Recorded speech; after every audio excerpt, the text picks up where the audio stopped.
Maxime Renaud 都可以話係帝王喺今季最令人意外嘅發現之一。呢位法國年輕中鋒喺2025年選秀大會上，僅以二輪第42順位被選中。原本被視為即戰力但上限一般嘅輪換球員，但帝王嘅傷病潮都為佢打開大門，讓佢在帝王戰績咁差嘅背景下，獲得大量出場機會，並交出遠超預期嘅數據。雖然帝王目前處於重建階段，戰績低迷，但 Renaud 嘅表現已讓人睇到佢作為潛在建隊核心嘅輪廓。大家好，歡迎收睇莊子的籃球，又係我 AI 莊子嚟代班。今日我哋嚟睇睇帝王嘅新星 Renaud。事不宜遲，我哋而家就嚟睇下。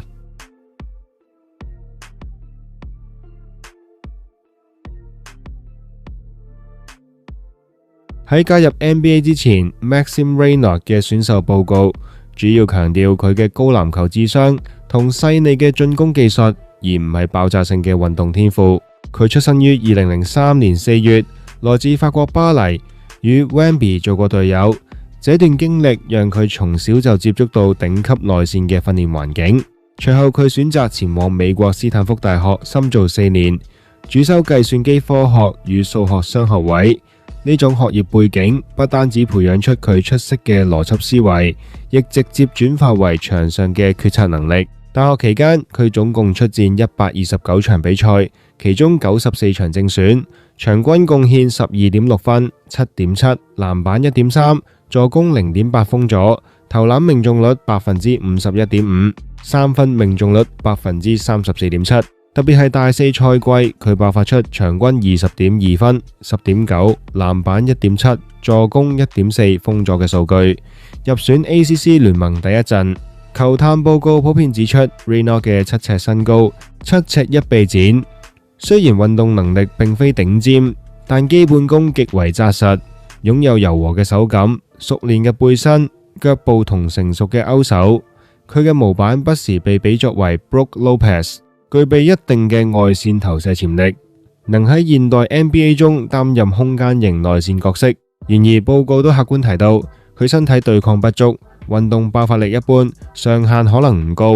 主要優勢都係在於即戰力同高智商，能快速適應職業節奏。選秀前佢被評為上限有限但即戰力可靠嘅二輪潛力股，好多球探認為佢適合擔任輪換中鋒，但就無法承擔超級新星嘅期望。但嘅學習能力同自律性都讓人睇好佢喺 NBA 嘅長期適應能力。呢種評估都反映出佢並非天賦異稟嘅類型，而係靠技術同智商逐步累積價值嘅球員。呢點亦為佢後續喺帝王嘅發展奠定基礎。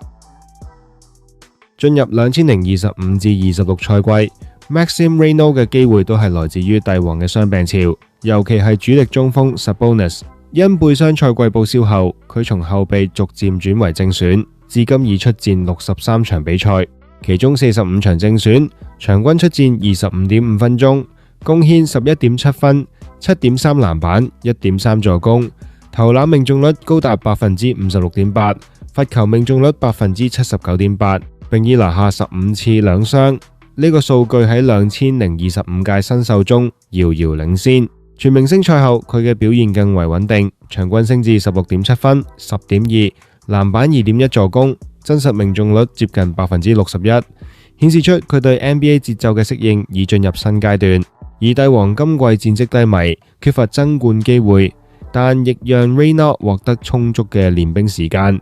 佢嘅成長速度讓隊內老將如 DeMar DeRozan 公開表態，希望佢能入選今季最佳新秀陣容。而總教練 Doug Christie 更讚賞佢嘅得分能力和三分進步，認為佢有潛力朝全能中鋒方向發展。呢啲客觀數據同評價都顯示 Renaud 並非一夜成名，而係透過機會與努力逐步兌現大學時期嘅潛力。在進攻端 ，Maxime Renaud 嘅得分技巧是其最突出嘅優勢之一。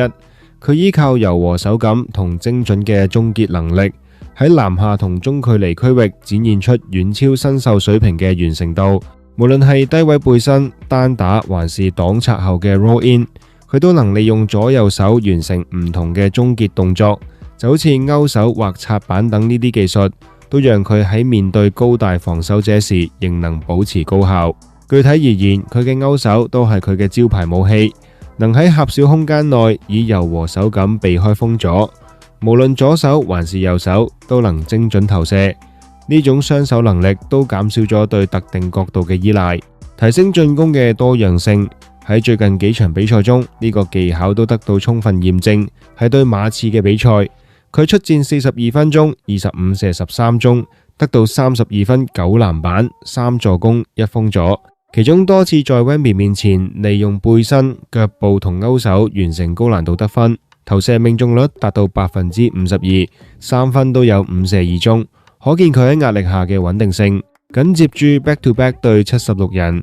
佢又以17射11中，當中包含4球3分嘅效率，得到30分、4籃板、2助攻，罰球5罰全中。連續2場30加得分，成為帝王史進入21世紀以來首位新秀達到呢個成就嘅球員。呢啲表現不僅體現出佢嘅得分爆發力，亦反映出球商嘅優勢。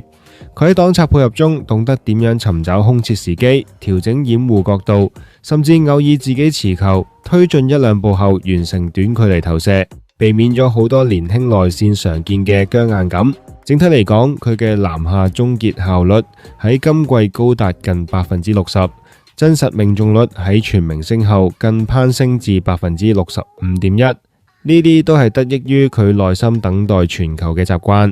以及同 Russell Westbrook 嘅默契配合。Westbrook 今季已為佢送出74次助攻，遠超隊內其他人，讓 Raynon 喺節奏合適時接到波，並立即轉化為得分。而除咗純得分 ，Maxime Raynon 嘅組織能力亦喺今季逐漸顯露出來。雖然佢並非以傳球為主軸嘅球員，但佢嘅高智商都讓佢喺內線扮演次要組織者嘅角色，提供簡單但有效嘅視野支持。佢喺擋拆後嘅 rolling 時，能做出及時嘅傳遞，包括彈地球或輕傳俾外線射手。呢種決策幫助帝王嘅進攻流暢起來，而非單純依賴持球大核。數據顯示，佢除場均 1.3 助攻之外，仲經常通過優質掩護為隊友創造機會。呢啲無球貢獻雖然唔易量化，但就係球隊進攻端嘅重要潤滑劑。總教練 Christie 特別提到 ，Rayner 嘅手感已達頂尖水準，出手時常總讓人感覺係會入嘅。呢種信心不單係來自技術，亦延伸到佢係進攻上嘅進步。佢開始喺出手前增加假動作，然後衝擊籃筐或拉開空間，讓原本以內線為主嘅打法增添外線威脅。雖然今季三分命中率只有 28.6%， 出手量都唔高，但大學時期嘅基礎同近期嘅進步都讓人睇到佢嘅潛力。若佢能將三分穩定提升到可觀水準，就可能好似 Christie 所講，朝向沃克式嘅全能中鋒發展，同時內外兼修，迫使防守者做出更複雜嘅輪轉決定。客觀來睇，呢個組織層面目前仍處於輔助階段，依賴隊友傳球嘅成分較高，但以佢嘅年齡同學習能力，未來喺呢方面嘅提升空間清晰可見。綜合今季表現， Maxime Raynon 嘅數據雖未達超級新秀嘅統治級別，但作為2輪42順位球員，佢嘅逆襲已相當亮眼。新秀排行榜從開季第5升至第4，力壓多名首輪，連續2場30加得分，打破帝王史紀錄，15次兩雙領先同屆新秀。呢啲成就都係來自於技術細膩度同機會把握，而非純粹天賦爆發。佢確實展現出成為優質內線嘅潛力，尤其喺得分多樣性與智商層面。但要真正接近巨星水準，還需要提升佢嘅穩定性、防守硬度、力量以及帶領球隊取勝嘅能力上繼續進步。目前帝王圍繞年輕球員重建 ，Rayner 嘅崛起正係當中嘅意外。若佢能維持全明星後嘅效率，並喺未來賽季增加體重同防守韌性，佢都有可能成為核心輪換，甚至更高層都唔出奇。